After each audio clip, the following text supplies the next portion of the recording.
This country is about to be handed over to scum! Russian scum!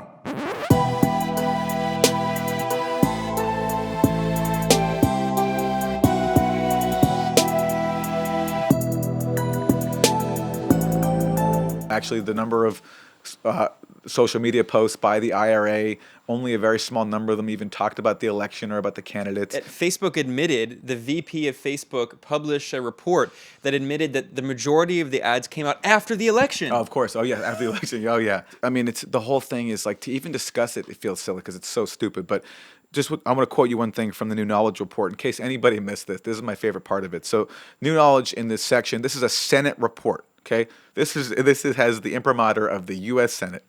So they have a section on the Russians' quote asset development, and it says quote recruiting an asset by exploiting a personal vulnerability is a timeless espionage practice. Okay, and the first example they adduce of this timeless espionage practice is this: there's an ad of Jesus comforting a sullen young man, and you see Jesus quoted saying, struggling with the addiction to masturbation, reach out to me and we will beat it together.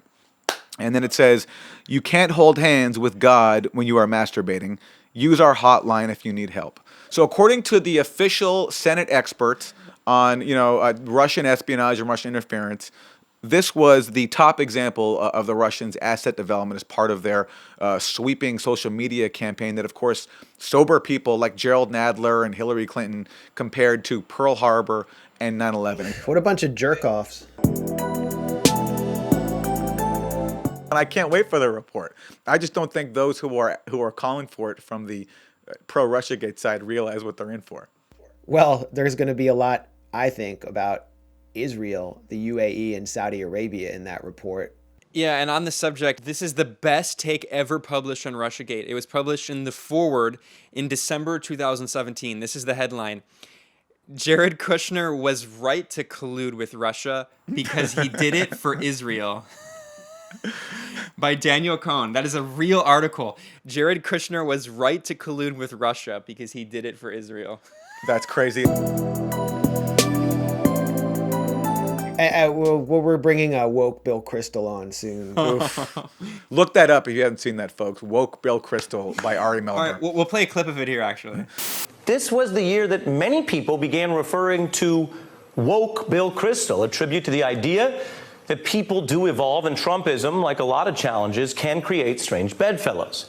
And we learned this isn't just for political junkies. Fat Joe told me his fans now approach him to ask about Bill Kristol, and they clearly clicked when we had them back on the show together, and Joe taught woke Bill about what it means to be lit. We can show you that is no joke. Here is some homemade footage of, yes, Fat Joe, you see right there, and Bill Kristol cruising the streets of Manhattan. I got to spend some time with them.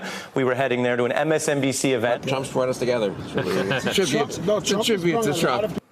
Okay, so that was Ari Melber and Fat Joe bobbing their heads in a limo going through downtown Manhattan with Bill Kristol, one of the architects of the slaughter of the Iraqi people. And, what was most shocking about it is that Fat Joe still exists.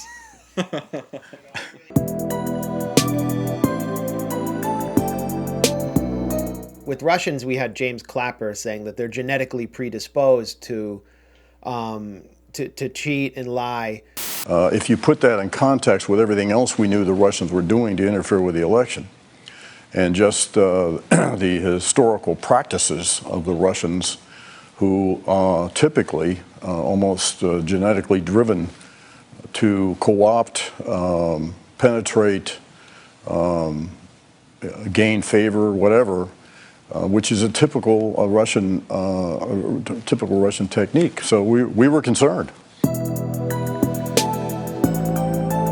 We have to go back to that moment when Trump won and all these people were crying, and Virginia Heffernan was writing on Lena Dunham's blog about how she loves Hillary Clinton. She's actually emotionally in love with Hillary Clinton. And, Keith Oberman comes out in his cardboard set in his basement and starts screaming that everyone who denies that Russia controls Donald Trump is a traitor and should basically be sent to the gulag. Russian There was scum. just Russian scum. Scum! Russian scum! It's the liberal Alex Jones. We are at war with Russia. Or perhaps more correctly, we have lost a war with Russia without a battle. We are no longer a sovereign nation. We are no longer a democracy. We are no longer a free people. We are the victims of a bloodless coup. So far, a bloodless coup engineered by Russia with, at best, the traitorous indifference of the Republican Party and Donald John Trump, a man who, to borrow a phrase from another December long ago, will live in infamy. The nation and all of our freedoms hang by a thread, and the military apparatus of this country is about to be handed over to scum who are beholden to scum, Russian scum. This is a reality that will become the only reality until this country rids itself of Donald John Trump. He is not a president. He is a puppet put in power by Vladimir Putin. And those who ignore these elemental existential facts, Democrats or Republicans, are traitors to this country and will immediately and forever after be held accountable. He's back at ESPN or something. There's no accountability. And the last thing I want to say is Luke Harding, retire. Our interview was fired. called "Where's the Collusion?" and I think we answered that question. Let's close with a clip of your interview with Luke Harding, one of the classic interviews of Russiagate. And then he signed his email off with by saying, "Off to collect my paycheck at KGB." And then he has an emoji smiley face with 2 parentheses.